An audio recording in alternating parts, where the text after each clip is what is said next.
क्या गुरु बदल सकते हैं? क्या गुरु बदलने से पाप लगता है?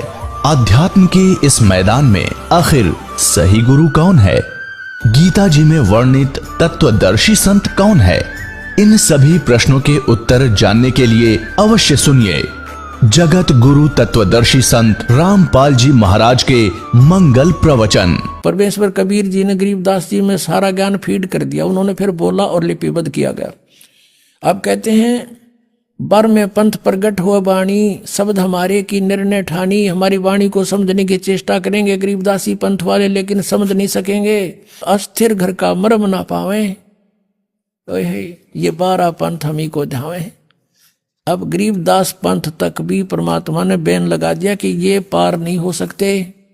फिर कहते हैं बर में पंथ हम ही चल आवे। ओए होए, गरीबदास वाले पंथ में कहते आगे चल के हम ही आवेंगे और सब पंथ मिटा एक ही पंथ चलावें। क्लियर हो गया कि बर में पंथ में मेरी महिमा की वाणी प्रकट होगी, जो थोड़ी बहुत गड़बड़ कर गए हैं वो फिर सुचारू करवा दूंगा। और बर में पंथ में हम ही आवेंगे। अब परमात्मा नहीं आए तो इस दास को भेज दिया अपने को, लेकिन शक्ति उन्हीं की काम कर रही है। और सब पंथ मिटा एक ही पंथ चलावें। अब देख लेना कुछ दिनों में इस विश्व में एक ही पंथ रहेगा, एक ही भक्ति का मार्ग रहेगा। अब फिर क्या कहते हैं कि प्रथम चरण कलयुग निराणा, तब मगर मांडो मैदाना। धर्मराय से मांडो बाजी, तब धर बोधो पंडित काजी। अब कहते हैं प्रथम चरण जो होगा, 3 चरण बताए हैं, एक प्रथम एक लास्ट और ये मध्य का। तो प्रथम कलयुग में वहां से शुरू हुआ परमात्मा, मगर से सह शरीर गए थे लाखों लोगों के व्यक्तियों की उपस्थिति में, ये प्रथम चरण था। अब यहां से समझ में आओगी कि बर में पंथ में मेरी वाणी प्रकट होगी, सही ज्ञान उससे मिलेगा। अब यहां कहते 5505 तब ये शब्द होगा साचा। कहते 5505 वर्ष जब कलयुग बीत जाएगा तब ये मेरी बात सच्ची होगी जो आज मैं बता रहा हूं तेरे को, कि हम प्रकट होंगे, सब ज्ञान सब पंथों को मिटा के एक पंथ चला देंगे। धर्मदास मोरी लाख दुहाई, ये मूल शब्द बार ना जाई, ये बार है। और पवित्र ज्ञान तुम जग में भाखो, मूल ज्ञान तुम गुप्त राखो। मूल ज्ञान जो बाहर पढ़ी, ये बिचली पीढ़ी वंश हंस नहीं तरही। 33 अरब ज्ञान हम बाख्या और मूल ज्ञान हमने गुप्त ही राख्या। गोय माने गुप्त। मूल ज्ञान तुम तब तक छिपाई, जब लग 12 पंथ बिटाई। अब ये 12 पंथों का विनाश हो जाएगा, क्योंकि उनके पास भक्ति का कुछ नहीं, उनकी विधि का पता। अब सच्चाई अब हम प्रकट करेंगे।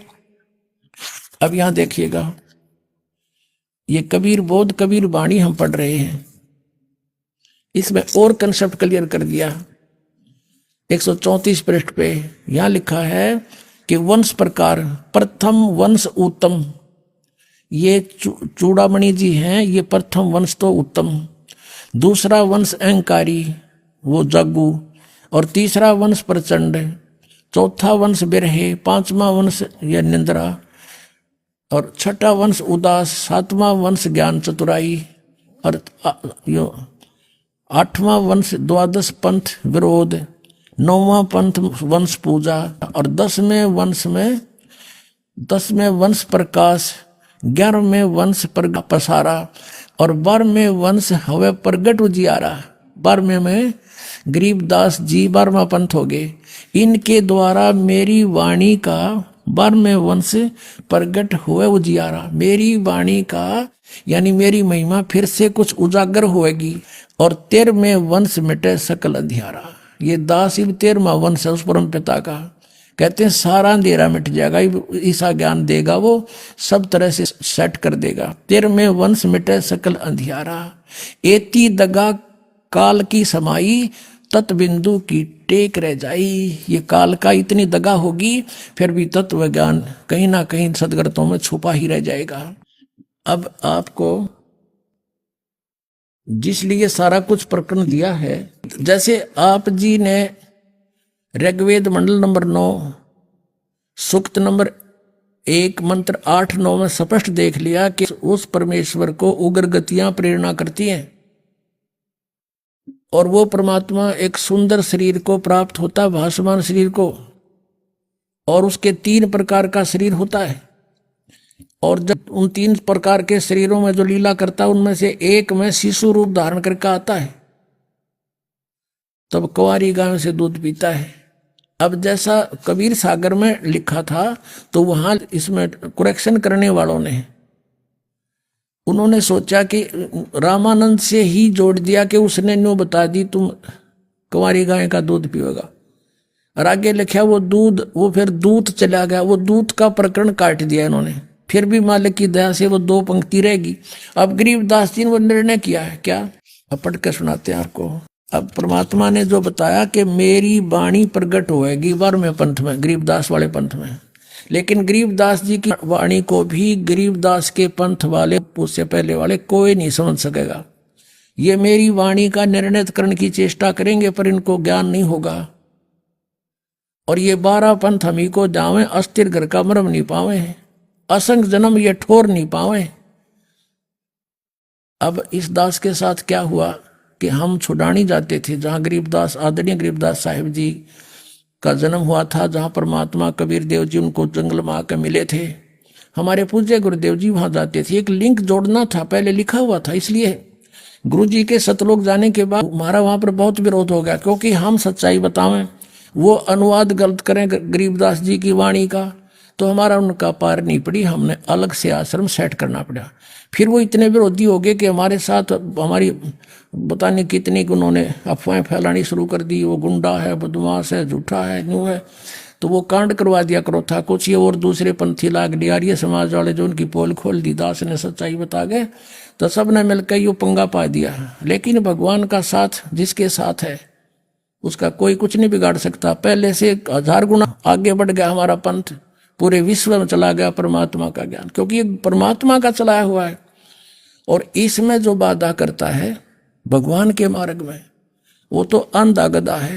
हिरण्यकशिपु अंधा गधा था, छाती तोड़वा के मान्या, कहते हरणा कुछ छाती तोड़वाई और ब्राह्मण बाणा कर्म कसाई, आचार्य को आवर जुल्म इसे करें, तो वो कहते हैं इसे ये पापी कहते हैं हरणा कुछ छाती तोड़वाई और ब्राह्मण बाणा और कर्म कसाई, वो तो भगत को आवे और कर्म अपने बेटे ने भी मारे अभिमान के बस।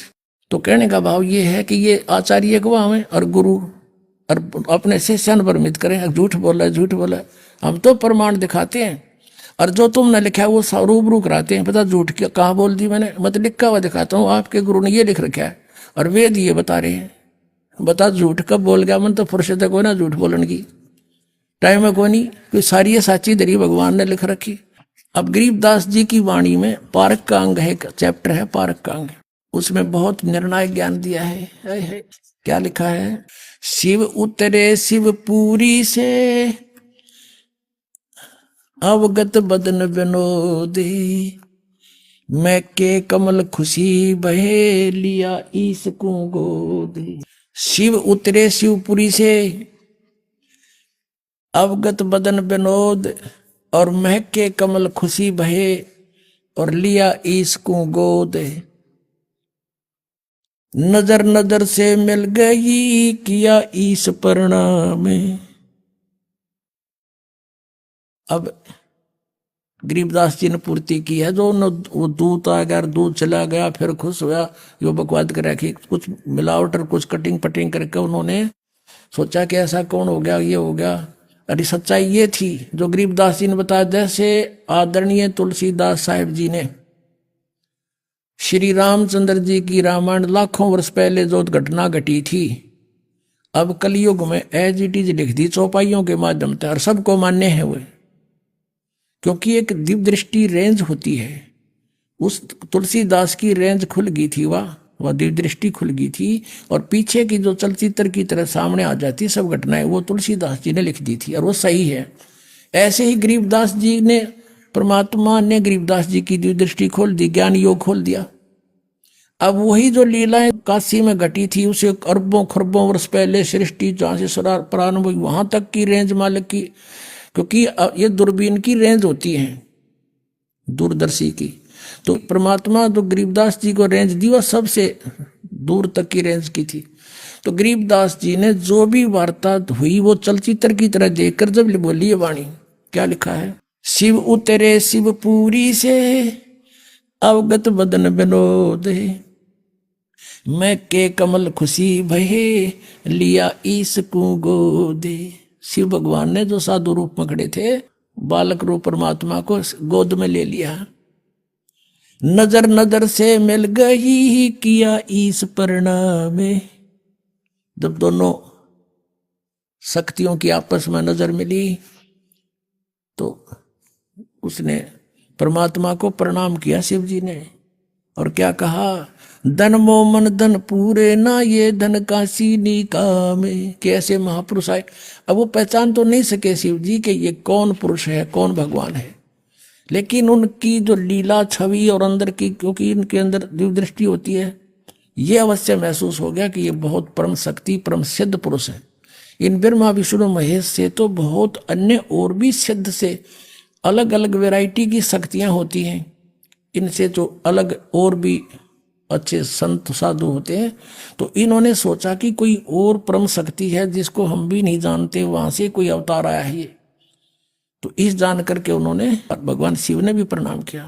7 बार चर्चा करी ये बोले बालक बहने, शिव को कर मस्तक धैर्या ल्या मोमन एक धैनु। अब 7 बार कबीर साहब की बालक रूप में नवजात शिशु रूप में और शिव जी भगवान साधु रूप में खड़े, 7 बार बातचीत हुई। और वो खड़ी खड़ा देख रहे दोनों पति पत्नी, वो सोच रहे साधु में इतनी करामात है कि मेरा बेटा बुलवा दिया, अवश्य ये मेरे बच्चे को दूध भी पिलाएगा। फिर शिव ने कहा उस सिर पे हाथ धरकर मोमिन को कि धन भाग है तुम्हारे, मोमिन माने मुसलमान। नीरू को कहा कि जाओ धन भाग है तुम्हारे घर पे, ऐसे बच्चा आया ही तो परम शक्ति है, और इस काशी का भी धन भाग है जहां पर ऐसे संत प्रगट हुए हैं। 7 बार चर्चा करी बोले बालक बहने, शिव को कर मस्तक धैर्या ल्या मोमन एक धेनु, एक धेनु ल्या धैन। और अनव्यावर को दूहत है दूध दिया तत्काल, कुंवारी को बिना ब्याई को कुंवारी को दूहत है दूध दिया तत्काल। पीवे बालक ब्रह्म गति ही ता शिव भये दयाल। अब यहां भी स्पष्ट लिख दिया कि कुंवारी गाय का दूध पिया उस बालक ने, और उन परमात्मा की उस सूक्ष्म वेद में लीला में भी लिखा है कि जाके संग बैल नहीं लागा, कि एक गाय ला जिसके संग बैल नहीं लागा, यानी कति अनटच। और वेद बताते हैं, ऋग्वेद मंडल नंबर 9 सूक्त नंबर 1 मंत्र नंबर 8-9 में स्पष्ट किया है कि वो परमात्मा जब आते हैं एक सुंदर रूप धारण करते हैं तेजों में। 3 सतीथि उनका रूप है, उनमें से एक सतीथि जो शिशु रूप में प्रकट होते हैं, उस समय वो बालक रूप में प्रकट परमात्मा की परवरिश की लीला कुंवारी गाय से होती है। आज तक इतिहास सुना दो किसी भी भगवान का ऐसी लीला हुई हो जो वेद में लिख रखा है। जिन्होंने भगवान को देखा उन महापुरुषों ने अपनी एफिडेविट दे रखे हैं, हम सुल्तानी नानक तारे दादू को उपदेश दिया, जात दुलाहा भेद न पाया, ये काशी महे कबीर हुआ।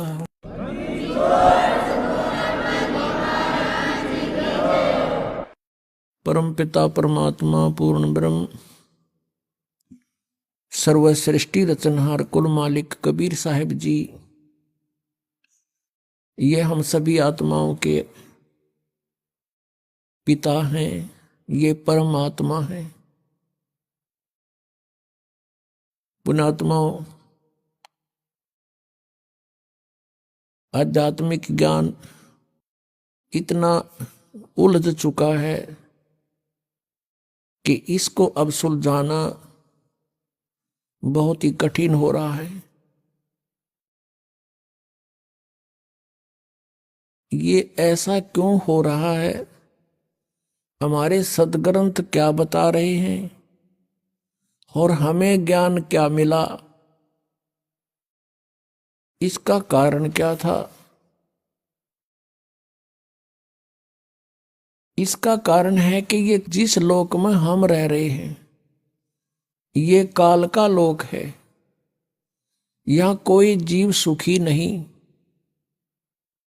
और ये नहीं चाहता, ये यहाँ का जो स्वामी है ब्रह्म जिसको कहते हैं, सरपुरुष भी कहते हैं, ज्योत स्वरूपी निरंजन भी इसी को कहते हैं,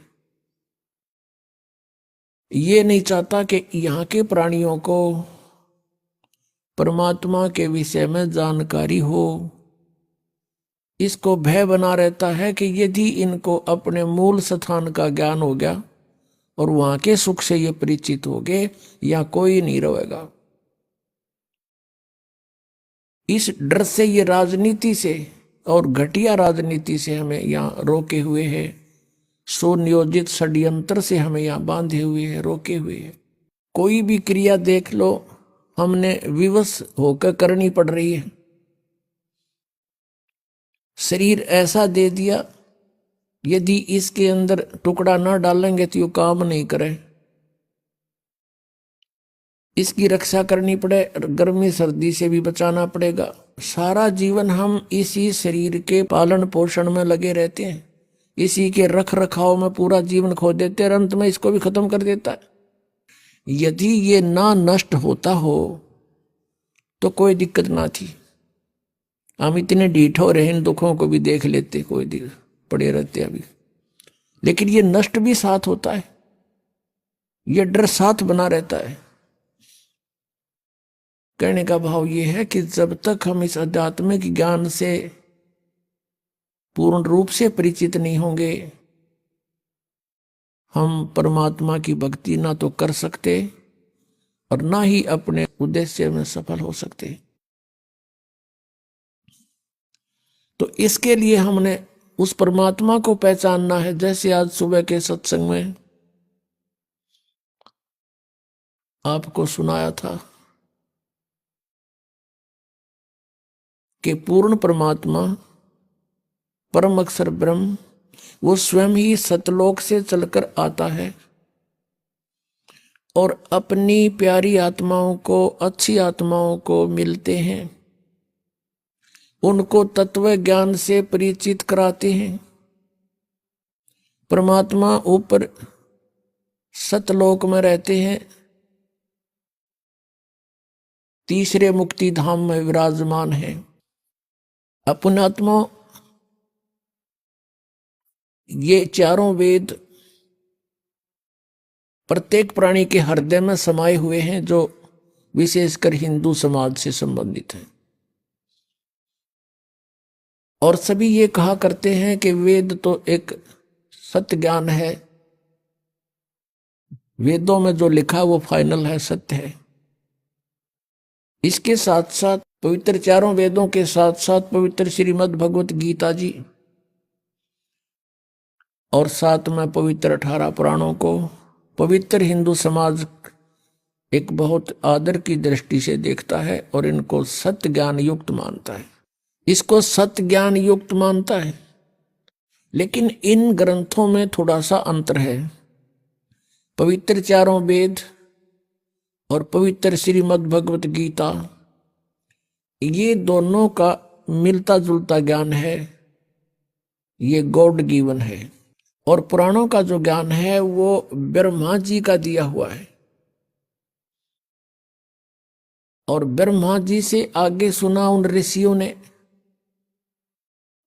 दक्ष आदि ऋषियों ने, मनु आदि ने, और अन्य ने अन्य से, अन्य ने अन्य से सुनते सुनते उन्होंने कुछ ब्रह्मा जी के विचार, कुछ अपना अनुभव, कुछ अपनी सोच, अलग अलग, जैसे भी 18 पुराणों के 18 वक्ता हैं। 18 पुराण इसलिए होगी कि उनके वक्ता भिन्न भिन्न हैं, उन्हीं के नाम से उन्होंने अपने अपने हिसाब से उन 18 पुराण बना दिए। वैसे ही 18 पुराणों का ज्ञान एक ही बोध माना जाता है। तो ये जो ज्ञान है पुराणों का, ये गॉड गिवन नहीं है। पवित्र चारों वेद गॉड गिवन है। पूर्ण परमात्मा परम अक्षर ब्रह्म ने इस ज्योत स्वरूपी निरंजन के हृदय में डाल दिए थे, इसके अंतःकरण में डाल दिए और समय निर्धारित कर दिया कि इतने समय के उपरांत ही अपने आप इसके श्वासों से बाहर आएंगे। जैसे परमात्मा की व्यवस्था है, माता को गर्भ रहता है, 9 महीने के बाद ऑटोमेटिकली वो बाहर आ जाता है। इसी प्रकार परमात्मा ने इसमें व्यवस्था की। जब ये पांचों बाहर आ गए, इसने देखा कि इनमें कोई ऐसी जानकारी तो नहीं है मेरी पोल पार्टी जा। किसने? ज्योति निरंजन ने। फिर इसने देखा पांचवा वेद जो है ये सारा भेद दे रखा था ऊपर का, सतलोक का, कैसे जाना है और किस प्रकार कौन परमात्मा है, तुम यहाँ कैसे फंसे थे। तो ये ज्योति निरंजन काल ने वो पांचवा वेद नष्ट कर दिया और 4 वेद दे दिए भगवान के डर से।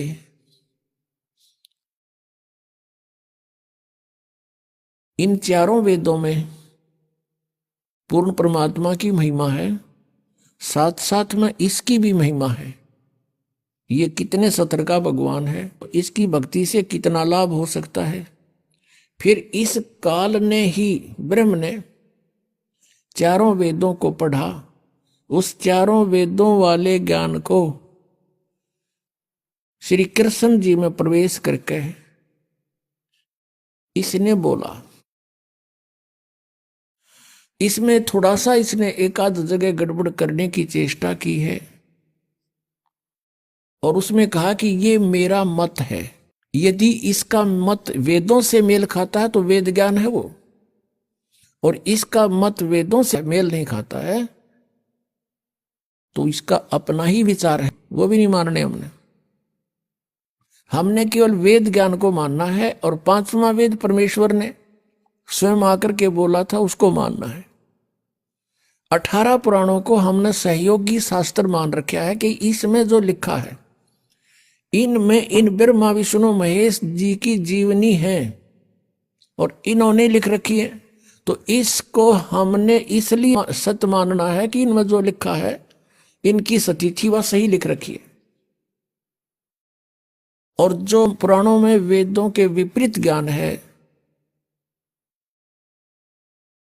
वो मान्य नहीं है। विपरीत कौन सा है? जैसे वे ऑफ वर्शिप। बाकी जो ज्ञान है वो तो वेदों से अलग है ही, वो तो हमने सिर्फ उनकी अपनी जीवनी है, ब्रह्मा जी की क्या स्थिति है, विष्णु जी की क्या स्थिति है, भगवान शंकर की क्या स्थिति है, इस तरह की कहानियां इसमें लिखी हुई, इनकी लीला लिखी है। उसके साथ साथ फिर अपने ऋषियों ने अपना अनुभव लिखा हुआ है, तो उनका अनुभव यदि वेदों के अनुसार नहीं है, वे ऑफ वर्शिप उसकी ऐसी नहीं है, तो नहीं मानेंगे हम। उन्होंने अपनी मर्जी से किसी में कोई मंत्र लिखा है, कोई कुछ लिखा है, वो नहीं मानेंगे, क्योंकि वो उनका अपना सोच है, वेद ज्ञान नहीं है वो। तो इस कारण से वेदों का ज्ञान जो है वो फाइनल है, और पुराणों का ज्ञान भी हम केवल इसलिए मानते हैं कि जो ब्रह्मा विष्णु महेश को अजरो अमर कहा करते, सर्वेश्वर कहते थे, कालज्य और मृत्युंजय कहते थे, और वो यही कहा करते थे कि शिव पुराण में ऐसा लिखा है, विष्णु पुराण में ऐसा लिखा है, और मार्कंडेय पुराण में ऐसा लिखा है, ब्रह्मा पुराण में ऐसा लिखा है। आज हमने उन पुराणों में जो पढ़ा वो ब्रह्मा विष्णु महेश की सतीथि जैसा वो बताते थे उसके विपरीत है, और पुराण वही है। तो हमने पवित्र वेदों में ये जानना है कि उन वेदों में क्या लिखा है, क्योंकि वेद परमात्मा की ही महिमा से परिपूर्ण है, और उन वेदों ने हमें क्या बताने की चेष्टा की है। हमने उन पवित्र सदग्रंथों से ये जानना है कि भगवान कैसा है और कौन है, कहाँ रहता है, उसको कैसे पाया जाता है, हम यहाँ किस लिए दुखी हो रहे हैं, हम यहाँ क्यों भटक रहे हैं। ऋषि महर्षि भी चले गए यहाँ जख मार के, उनको भी रास्ता नहीं मिला, ये कारण क्या है। परमात्मा ने कहा कि 9 मन सूत उड़ जिया, ये ऋषि रहे जखमार, और सतगुरु ऐसा सुलझा दे, उड़ जाना दूजी बार। परमेश्वर ने कहा कबीर साहब ने कि ये 9 मन सूत उड़ जा दिया इन अज्ञानियों ने, और साथ में इस काल ने, ब्रह्म ने। पुण्यात्माओं, परमात्मा कपड़ा बुनते थे, जुलाहा थे, जुलाहे की भूमिका कर रहे थे, और 1 किलो सूत शेर कहा करते पहले, एक शेर 1 किलोग्राम सूत यदि उलझ जा सारा दिन ना सुलझे, क्योंकि जब उसने टूट गया तो गांठ पड़ेगी, गांठ पड़ेगी तो कपड़ा साफ बना नहीं, और कपड़ा सही नहीं बना तो बुनाई मिले नहीं, जुलाहे को फेंक देंगे ठाका कि इसमें 20 गांठ लगा दी तूने। तो परमात्मा कहते हैं कि एक शेर 1 किलोग्राम सूत को सुलझाने में सारा दिन लगाना पड़ता है। तो ऐसे ये आध्यात्मिक ज्ञान रूपी सूत 9 मन उलझा दिया इन्होंने। कोई कुछ ज्ञान बताता है, कोई कुछ साधना बताता है, जैसे श्रीमद् भगवत गीता अध्याय नंबर 4 के और श्लोक नंबर 25 से लेकर 31 तक यही बताने की चेष्टा की गई है कि कोई ऐसी साधना करता है, कोई ऐसी साधना करता है, कोई ऊपर को पैर करके योगासन करता है, कोई देवताओं की पूजा करता है, और कोई स्वाध्याय करता है, कोई तीक्ष्ण अहिंसावादी व्रत रखता है, जैसे मुंह पर पट्टी बांध के नंगे पैरों घूमना। और ये सभी अपनी अपनी साधनाओं को पाप ना जानते हैं। फिर तुरंत कहा है चौथे अध्याय के 32वें श्लोक में कि इस प्रकार की बहुत विस्तार के साथ यज्ञ यानी धार्मिक अनुष्ठानों की जानकारी सच्चिदानंद घन ब्रह्म की वाणी में, उस परम अक्षर ब्रह्म ने जो स्वयं आकर के अपने मुख से जो वाणी बोली है, वो 5वां वेद है। जिस वेद को काल भगवान ने नष्ट कर दिया था, उसकी पूर्ति करने के लिए स्वयं परमेश्वर ने आना पड़ा, और उस ज्ञान को ऐसे तरीके से बोल के लिखवा दिया कि ये विद्वान पुरुष जो एजुकेटेड मानते थे संस्कृत के ज्ञाता, वो नो सोचे ये तो ऊट पटांग बकवाद कर रखी है, इसमें कुछ को नहीं तो इसने भी नाश करा देते हैं। तो परमात्मा ने ऐसे गुप्त ढंग से, ऐसी वाणी से, सिंपल सी ऐसे लोकल सी भाषा बोल कर पूरा माल भर दिया, उसमें पूरा ज्ञान ठोक दिया, और फिर अपने प्यारी आत्मा से बता दिया कि अभी इसको डिस्क्लोज ना करना। जिनके समझ में आई बात, जिनको परमात्मा मिले, सचखंड दिखाया, वापस छोड़ा, तो उनसे प्रतिज्ञा करवा दी थी कि धर्मदास तो 1,00,000 दुहाई, ये मूल ज्ञान अभी की तो बाहर न जाई। मूल ज्ञान बाहर जो पढ़ी, ये बिचली पीढ़ी हंस नहीं तरही। अगर ये ज्ञान आज से 600 वर्ष पहले डिस्क्लोज हो जाता तो ये नकली संत पंथ ये डंडोरा पीटते मिलते और यही मंत्र देते मिलते। ये अधिकारी थे नहीं उस नाम के देने के, तो डुप्लीकेट पासपोर्ट से भी विदेश नहीं जाया जा सकता। तो ऐसी बात बिगड़ जाती। तो परमात्मा इस भक्ति को इस कलयुग तक लाए हैं। कहते 100 छलछीदर मैं करूं अपने जन के काज। हमारे लिए उन्होंने 100 छलछीदर करने पड़े, और उस तत्व ज्ञान को आज बीचली पीढ़ी में लाकर अब डिस्क्लोज करवाया इस दास के द्वारा। इसलिए परमात्मा ने कहा कि धर्मदास तो 1,00,000 दुहाई, ये मूल ज्ञान, ये है मूल ज्ञान। और फिर परमात्मा ने एक वाणी और कही है कि 33 अरब ज्ञान हम व्याख्या और मूल ज्ञान गुप्त ही रखा।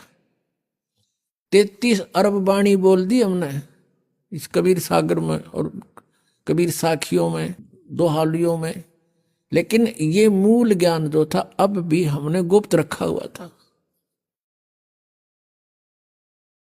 और अब ये इस दास के माध्यम से सार्वजनिक करवा दिया भगवान ने। क्योंकि अब ये सभी पंथ नष्ट होंगे, इनका अस्तित्व खत्म हो जाएगा कुछ दिनों में। क्योंकि इस बुद्धिमान जनता है, अपने भले बुरे को खूब समझते हैं ये, लेकिन अभी तक इनके नोना जच्ची है कि ये हमारे जो गुरु हैं ये कति नकली हैं। और उनका उस समय यकीन होगा जब इस दास के ज्ञान को अच्छी तरह समझेंगे और सदग्रंथों से मेल कर लेंगे, फिर उन नकलिया न छोड़कर आप आ जाएंगे। कुछ एक ऐसे व्यक्ति होते हैं जो ना कहे किसी की, कहे की माने, और गुरुजी ने जो कह दिया बस ठीक से, उसके बारे में परमात्मा कहते हैं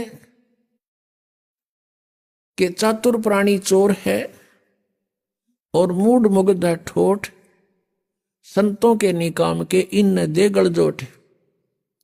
इतने प्रमाण देख के और जो व्यक्ति नहीं मान रहा कि ये संत नहीं है, कहते फिर वो तो मूड है, मुग्ध मूड ठोठ, फिर वो हमारे काम के नहीं है, वो वहीं पड़े रहे उन दो रहे।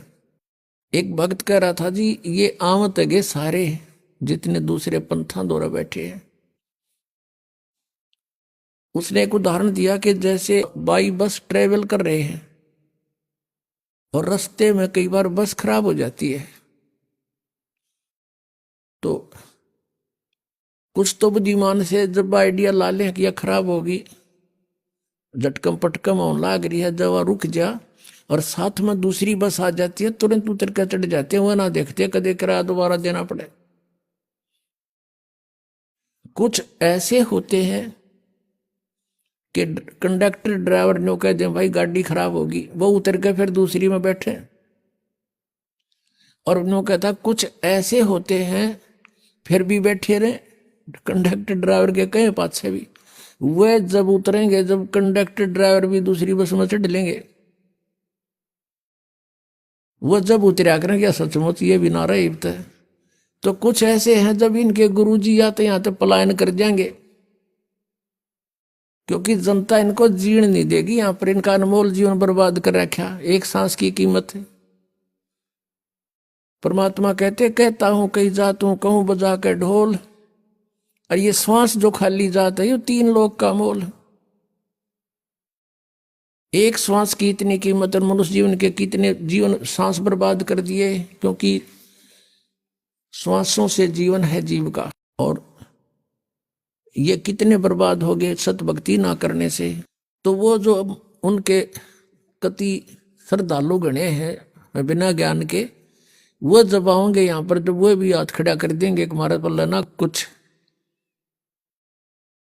तो ये भी पुण्यात्मा होगा कोई ऐसा कह देता है। वैसे यहाँ बहुत से ऐसे महंत हैं जो बहुत से शिष्य बनाए हुए थे, उनके शिष्यों ने उनसे संपर्क साधा इस ज्ञान से परिचित होकर के, और कहा जी देखो आप भी भगवान के लिए निकले हो और हम भी भगवान के लिए ही आपके अनुयायी बने हैं। यदि ये ज्ञान गलत है तो हमें क्लियर करके बता दो, अगर ये रामपाल ज्ञान गलत बोल रहा है तो हमें बताओ, ये प्रमाण दे रखे, और नहीं तो फिर आप भी आओ। अब थोड़ी बहुत देर तक वो गुरु अग्रम मग्रम करता है, लेकिन फिर विवश हो जाता है, क्योंकि उसको भी भगवान चाहिए।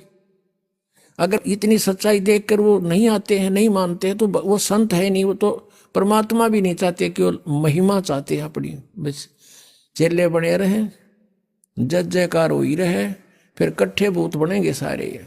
आदरणीय गरीबदास साहिब जी को जो परमात्मा ने उनको ये तत्व ज्ञान दे दिया था, क्या बताते हैं कि साहिब के दरबार में गायक कोट अनंत और 4 चीज मांगे हैं, रिद्धि सिद्धि मान महंत। उस परमेश्वर के साहिब के दरबार में ऐसा कोई एक इन चारों ने छोड़ गए, और चाहे पुरुष अलेख। तो ये सब मान महंत के भूखे हैं जितने ये संत पंथ बने हुए। यदि ये मान बढ़ाई नहीं चाहते हैं और ये अपना कल्याण चाहते हैं और ये हितैषी हैं अपने अनुयायियों के, तो इस दास के ज्ञान से परिचित हों और इसमें बताओ गलत कहाँ है, और ये अपना टिप्पणी दो फिर इसके ऊपर। क्यों नहीं बोलते? 10 साल हो गए दास ने गला फड़ाते ने, और सरेआम कह रहा हूँ, टीवी चैनलों पर भी बोल रहा हूँ, पुस्तकों के माध्यम से भी इनके पोल खोल रहा हूँ। क्यों ना बोलते? ये क्यों नहीं बोलते? क्योंकि ये चोर है। परमात्मा कहते हैं बेखों के लश्कर फिरें ये बाणी चोर कठोर, और सतगुरु धाम ना पहुंचेंगे ये 84 के ढोर। परमात्मा की वाणी को चुरा कर सचखंड का रटला रहा कर कह का पता नहीं इन लोगों को। जैसे वेदों को गलत मानने वाला कोई प्राणी नहीं, खासकर हिंदू समाज में। और ये जो राधा स्वामी पंथ है, इन्होंने के गुट्टी पै रखी है श्रद्धालुओं को कि हमने वेदों की आवश्यकता नहीं, ना हमने गीता जी की, ना हमने पुराणों से कुछ लेना देना। संत जो वाणी बोलते हैं वो फाइनल होती है। वो वेद भी तो किसी ने लिखे, वेद व्यास ने वेद लिखे हैं। अरे वेद व्यास ने वेद लिखे जरूर हैं, लेकिन ये वाणी किसकी है? वेद व्यास राइटर है, जैसे गीता जी का वेद व्यास राइटर है, वक्ता नहीं है। ऐसे पुराण लिखी है तो पुराण जिसने जो बोला वेद व्यास जी ने लिख दिया। जो चारों वेद थे, जो उनका यथार्थ ज्ञान ऋषियों ने घोट रखा था, वो एजिटीज उन्होंने लिख दिया परमात्मा से प्राप्त करके, क्योंकि भगवान ने आके ज्ञान दिया था। और ब्रह्मा जी से फिर ये ज्ञान सभी ने प्राप्त किया था। तो उसने केवल लिखा है, लेकिन ये गॉड गिवन है। और ये क्या बताते हैं कि संत जो भी नाम दे दे वो ठीक, उसी से मोक्ष हो जाएगा। और फिर ये भी कहते हैं कि हमने वेदों की जरूरत नहीं है, हमारा तो ज्ञान वेदों से ऊपर का है। वेदों से ऊपर का हमारा ज्ञान था। और हम जैसे कोई कहता भी, जैसे यहाँ कमल बताते हैं शरीर में पीछे, तो वो कहते हैं हम तो सीधे त्रिकुटी से चलते हैं, हमने त्रिकुटी यहाँ नहीं है, वैसे वो यहाँ बताते हैं, यहाँ बैक में होती है। और कहते हैं हम सीधे त्रिकुटी से चलते हैं, हमारा तो वहां से मार्ग शुरू होता है। अब पुण्यात्माओं जो वेद ज्ञान को गलत बताते हैं, तो इससे सिद्ध होता है कि उनका ज्ञान तक घना निर्मल पाना चाहिए। वेदों से ऊपर का है तो कुछ वेदों वाला भी थोड़ा बहुत समावेश चाहिए उसके अंदर। जैसे 10वीं का सिलेबस होता है, 10th का क्लास का, तो उसमें पहली से लेकर कैक है तो वहीं से शुरू होते हैं। तीसरी, चौथी, 5वीं, 6ठी, 8वीं, 9वीं का कुछ उसमें समावेश होता है ज्ञान का। और इनका ज्ञान दिखाते हैं आपको राधा स्वामी वालों का, जो ये कहते हैं कि हमारा ज्ञान तो वेदों से ऊपर का है। अब दिखाता है इनका ज्ञान। 2 बोल इनके भी सुना दूं राधा स्वामी वालों के। एक पुस्तक है सारवचन राधा स्वामी वार्तिक, ये देखिएगा, इसकी एक झलक दिखाते हैं आपको। सारवचन राधा स्वामी वार्तिक, राधा स्वामी सत्संग व्यास, ये कहां से छपी है? प्रकाशक हैं जगदीश चंद्र सेठी, सेक्रेटरी, राधा स्वामी सत्संग व्यास, डेरा बाबा जयमल सिंह, पंजाब। 2003 में ये 16वां संस्करण है। और ये यहां से छपी है, printed in India by Lakshmi offset printers, Delhi, इतने में। इसकी भूमिका में क्या लिखा है कि सारवचन राधा स्वामी वार्तिक हजूर स्वामी जी महाराज के वचनों का संग्रह है। ये वचन सत्संगों तथा अन्य चर्चाओं के दौरान सत्संगियों ने नोट किए थे। स्वामी जी महाराज के परम धाम सिधारने के कुछ वर्ष बाद इनका संग्रह करके पुस्तक के रूप में छपवाया गया। सन 1902 में बाबा जयमल सिंह जी महाराज ने सारवचन राधा स्वामी वार्तिक को पहली बार गुरमुखी लिपि में छपवाया। प्रस्तुत पुस्तक उसी प्रथम गुरमुखी संस्करण के अनुसार है और अब इसका हिंदी संस्करण प्रकाशित किया जा रहा है। स्वामी जी महाराज का शुभ नाम, जिसने युवराज स्वामी पंथ का चिमटा गाड़ा, जिसका प्रवर्तक माना जाता है, स्वामी जी महाराज का शुभ नाम सेठ शिवदयाल सिंह जी था। आपने 1818 में आगरा शहर में जन्म लिया। आपके पिताजी का नाम सेठ दिलवाली सिंह जी तथा माता जी का नाम महामाया जी था। आपके पूर्वज पंजाब के रहने वाले थे तथा घर में गुरु ग्रंथ साहिब का पाठ किया जाता था। आपके माता पिता हाथरस के प्रसिद्ध संत तुलसी साहिब के भगत थे। स्वामी जी महाराज ने भी तुलसी साहिब की काफी संगत की थी। बचपन से ही स्वामी जी महाराज का रुझान अध्यात्म की ओर था। आपने एक कमरे में बैठकर 17 वर्ष सुरत शब्द योग का अभ्यास किया और सन 1861 में बसंत पंचमी के दिन खुले तौर पर आम सत्संग और सुरत शब्द योग का उपदेश शुरू कर दिया। पुण्यात्माओं, अब ये शिवदयाल जी तो थे सन 1818 में जन्मे आगरा में, और इन्होंने 17 वर्ष तक एक बंद कोठड़ी में बैठ के और हठ योग किया। गुरु ग्रंथ साहिब को पढ़ता था, इसके अंदर से परमात्मा का सचखंड सतलोक की तद ढूंढ लिया। फिर कबीर साहब की वाणी में तो ले लिया, करने नो दीदार महल में प्यारा है, एक शब्द है 32 कली का, वो इन्हें खोलना आया ना, इनका समझ में आया नहीं, तो काल से प्रेरणा थी ही इनको, और ये एक नकली सांग जोड़ कर बैठ गए। अब दिखाते इनका के ज्ञान था जो वेदों से भी उत्तम बतावे हैं। और इस पुस्तक के अंदर जो लिखा है, ये कहा गया है कि ये हजूर स्वामी जी महाराज शिवदयाल जी, फाउंडर ऑफ राधा स्वामी, और इसी राधा स्वामी से सच्चा सौदा सिरसा, वही ज्ञान वहीं से उपदेश प्राप्त है उनको। और ये मथुरा के अंदर जय गुरुदेव, और इधर ये ठाकुर जी महाराज थे एक, और दिल्ली में कृपाल मिशन, ये सारा एक का कुएं का पानी है। इस शिवदयाल जी के इस ज्ञान तो समझ लेना उनके पास क्या है। और जनौद में एक महाराज हुए ताराचंद जी, वो भी उस राधा स्वामी के कुएं का पानी भर के यहाँ बांटे थे। वही ज्ञान ये देखना, ये वही पुस्तक चल रही है, सार वचन राधा स्वामी वार्तिक, ये वही चल रही है। अब हम इसके यहां जाते हैं। राधा स्वामी दयाल की दया, राधा स्वामी साहेब, खुलासा उपदेश हजूर राधा स्वामी साहब का। अब शिवदयाल जी के वचनों का खुलासा लिख रखा है, जो उसने बोलिया वो का वो। अब दफा 1 में पढ़ते हम।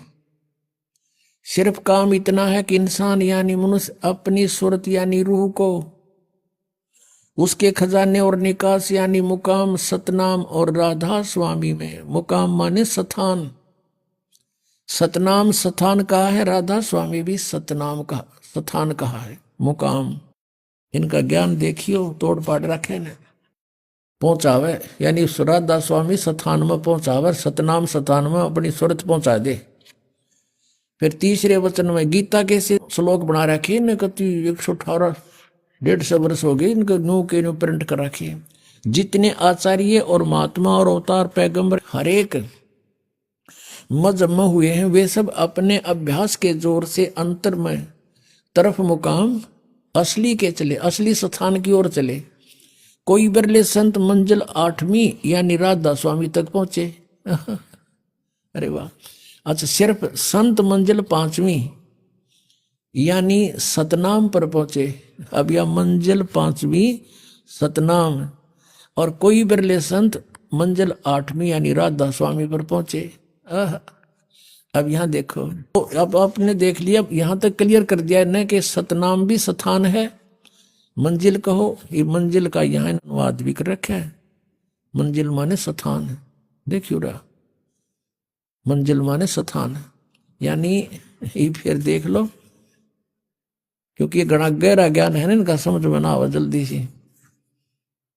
कोई बिरले संत मंजिल 8वीं यानी सतान 8वीं यानी राधा स्वामी पर, सिर्फ संत मंजिल 5वीं यानी सतनाम पे, सतनाम स्थान हो गया, मंजिल माने स्थान, सतनाम स्थान पे पहुंचे। अरे देखिए 4 वचन पृष्ठ नंबर 15 पे, कमाल कर दिया इसमें तो, रिकॉर्ड तोड़ दिया इन्हें, वेद फेल कर दिए सारे। अब समझना चाहिए कि राधा स्वामी पद सबसे ऊंचा मुकाम है, सबसे ऊंचा स्थान है राधा स्वामी, और यही नाम कुल मालिक और सच्चे साहब का है, सच्चे खुदा का है। और इस मुकाम से 2 स्थान नीचे, यानी राधा स्वामी स्थान से 2 स्थान नीचे सतनाम का मुकाम है। देखिए नींद में बोल रहे, तारा गजब भैयो। अब कहते हैं सिर्फ संत मंजिल 5वीं यानी सतनाम पर पहुंचे, और मंजिल माने स्थान, और ये कहे हैं सतनाम तो स्थान हो गया, फाइनल हो गया कि सतनाम स्थान को कहते हैं। ये भी कहते हैं इस मुकाम से 2 स्थान नीचे, और मुकाम भी स्थान उसे। अब सतनाम भूल जाओ हम। स्थान, इस 2 स्थान नीचे स्थान का स्थान है। ये वेद से गूढ़ ज्ञान है इनका, स्थान से का स्थान है। और इस सतनाम को फिर कैसे डिफाइन किया, देखना परिभाषा कैसी बताई है। सतनाम का मुकाम है, और इस जिसको, इस सतनाम को संतों ने सतलोक, सचखंड, सतनाम को सतलोक भी कहा है, सचखंड भी सतनाम को कहा है, और सार शब्द भी सतनाम को, सत शब्द भी सतनाम को, और सतनाम भी सतनाम को, और सतपुरुष भी सतनाम को। जय हो राधा स्वामी आलो। ये इनका वेदों से भी ऊपर टॉप मोस्ट ज्ञान है। इन कह नहीं बताया सतनाम खान का है कि पीण का है कि तो कोई स्थान है या नाम है। और दिखाता हूँ थोड़ा, और इनकी कति अच्छी हिंदी हो जाएगी। अब एक पुस्तक है संत मत प्रकाश भाग 3। ये 5 भाग हैं इनके संत मत प्रकाश के, और श्री सावन सिंह जी इनके राइटर हैं, यानी उनके सत्संगों का संग्रह है, इसमें वक्ता है। और श्री सावन सिंह जी जो हैं वो बाबा जयमल सिंह जी के उत्तराधिकारी थे तुरंत, और सावन सिंह जी के शिष्य थे ये कृपाल सिंह, जिन्होंने दिल्ली में अपना अलग मिशन बना लिया, और उन्हीं के शिष्य सच्चा सौदा सिरसा में जिन्होंने अलग स्थान बना लिया, सावन सिंह जी के थे। खेमामल नाम था उनका, बिलोचिस्तान के रहने वाले थे, और फिर उनको शाह मस्ताना कहने लगे,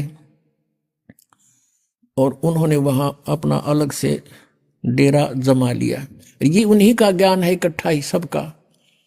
और अब आपको दिखाते हैं उस बाबा सावन सिंह जी के विचार थे, तो फिर अंडरस्टूड है कि सच्चा सौदा के होंगे, ये देखना।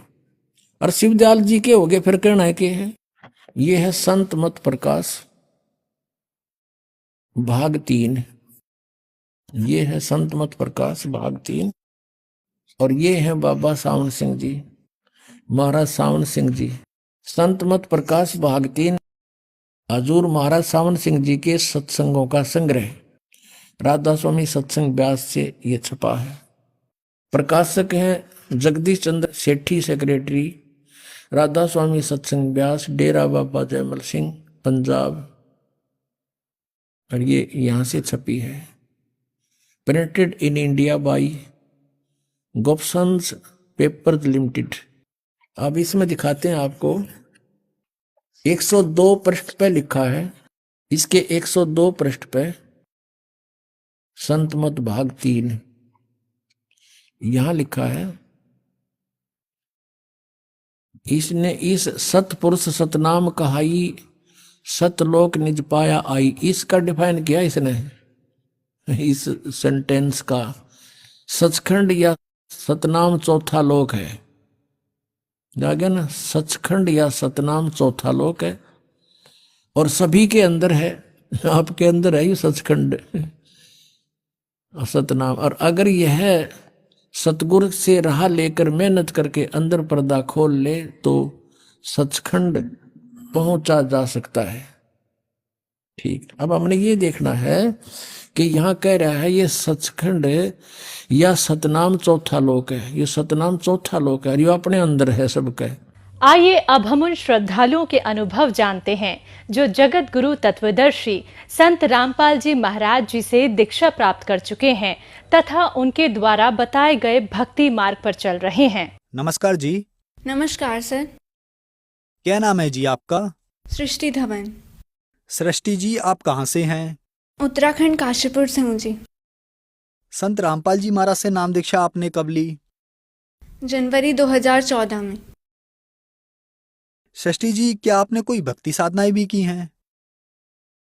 भक्ति साधना हम जैसे सभी देवी देवताओं की हमारे समाज में, हिंदू समाज में चलती है, वो सब करते थे। और साथ साथ जो मेरे पापा थे वो कबीरपंथी, जालंधर पंजाब से जुड़े हुए थे वहाँ से।